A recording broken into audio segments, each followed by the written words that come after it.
Your goals, defining your career goals and the plans that you have to achieve your short-term and long-term expectations are very, very important. What we want to do is define your wants and needs. First of all, you're perhaps in a position where you just want a job. Well, obviously, we don't want to just take any position that's out there. We want to make sure that you're doing something that furthers your career, your long-term goals, and obviously gets you paid what you're worth.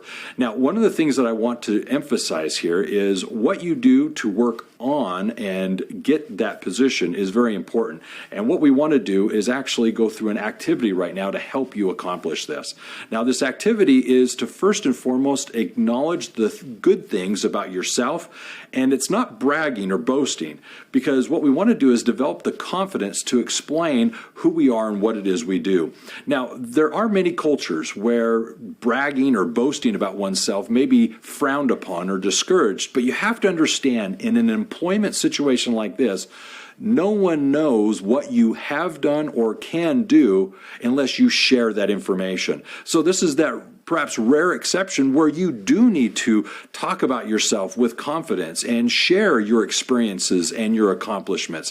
The interviewer will otherwise never know of what this experience is. So what we want to do is we want to, first of all, be clear. You have every right to now take the time and explain what it is you do and do well. And in this process, I give you permission to literally speak of your successes with confidence. Now, realize this.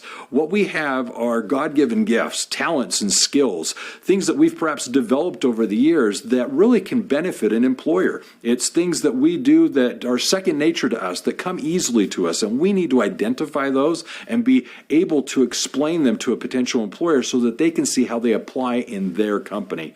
Now, one of the things that I firmly believe is that we all need to anxiously be engaged in a good cause. We should find employment with something that excites us and taps into our own passions, where we feel we can contribute and complement what's going on in the company beyond just doing tasks and performing a duty. So I encourage you to, in this process, during this activity, is not only identify your strengths and the things that you have as skills and be comfortable sharing those, but I also want you to take a moment and identify what excites you, what industry, what profession is it that you want to be involved in that you feel you can make a difference. And these may be related to hobbies you have, these may be related to things you enjoy, because here's where you're really going to excel. Now, one of the things that I do want to emphasize is that this very moment in your life, you may be discouraged, you may be in fact depressed, because in many cultures what happens is we first identify ourselves by what it is we do for a living. It's not uncommon to, when meeting someone, first ask, "Oh, so what do you do for a living?" In that process, one of the things that we do is we look at what someone does on a day-to-day basis and how they earn their living. Well, when you're unemployed, it's almost as if some of your identity's been lost. And because of that, it's very discouraging or depressing. I want you to understand that this does not need to be the case. You need to lean upon your past accomplishments, the things that you've already achieved, and realize that you have something to offer someone else. And in this, excel again. And therefore, I want you to realize that I give you permission to hold your head high and realize that in the interviewing process, you have something to bring to the company that they're willing to pay for and will benefit from.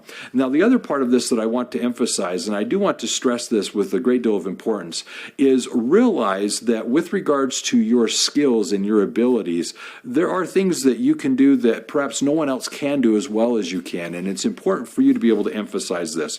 So let's begin the activity. The activity is very, very simple. What we want to do is have you list out, name the qualities or values that you like to have in a work environment. First of all, what are some of the things that you have, words that describe your skill sets? The ability to work with others, you're adaptable, you deal with change effectively, you analyze information very, very well, you're able to get a business sense of what's going on within the company, you're caring in your nature, you're cheerful in your attitude. What are some of these skills or attributes that you want to identify and list out? Take a moment and list those as you would actually see them best describing you as an individual. But then also I want you to look at your hobbies and interests. What are the things that you enjoy doing that if you could find employment at a company that actually is in that interest, you would love to work there? And this is something that would help you identify where you're going to search for employment. Now, one of the things that can be helpful in this is considering your previous or past employments. Maybe you had your own company and you have the perspective of being a business owner. Perhaps you've actually worked in certain industries and now's your chance to find employment at a similar type business, now working for them and staying in that niche that you already have experience in. What we want to do is also list your greatest accomplishments. The greatest accomplishments may be things that you were involved in, decisions that you helped make within an organization. Maybe it was performing a task in a timely manner. These things that you can quantify and show that you met deadlines or exceeded expectations will allow you to, as you list these out, develop then a clear understanding of what should be included in your resume. Now, these things would also include, obviously, your education, what types of certifications or degrees you may have. Maybe it's courses or trainings that you took while at another employer. It's also going to include the values, things that you feel are important, both for yourself as an individual and as well for the company that you may find employment. So I want you to pause right now and go through this list. And in doing this activity, list out again those attributes that you feel best describe who you are, your accomplishments, your education, and the things that you have as an interest, your hobbies and such, where you would like to find employment. This list that you're going to generate is literally going to help you clarify very much so what it is you're doing, where it is you want to work, what it is you bring to the table for the interviewer to see and value.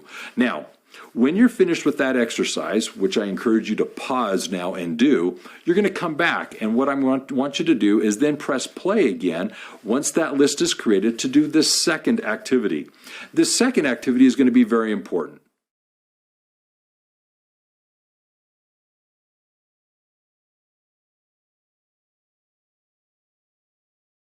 Welcome back. What we'd like to do is with this activity now is have you continue with the things that you've listed already and now actually list them out in sentence form. I need you to articulate, explain well these things that you've now written. And you're going to write these out in sentences.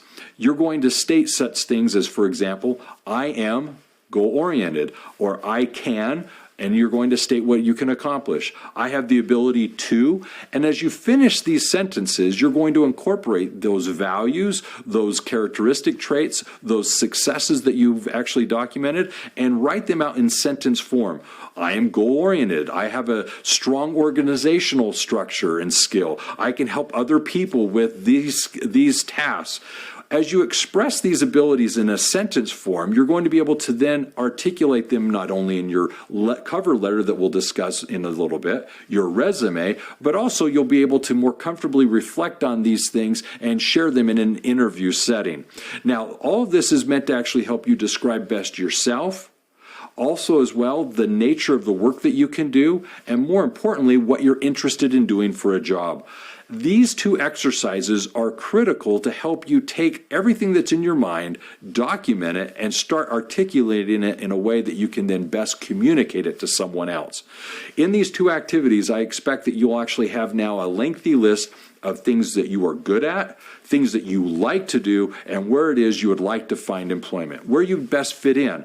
And in doing so, you're getting a clear idea of what it is you're going to be doing as you proceed in your career as an accounting professional. And I do encourage you to finish this activity in great detail because it only prepares you for the next step in these modular trainings. So remember this, if it's about accounting, it is universal.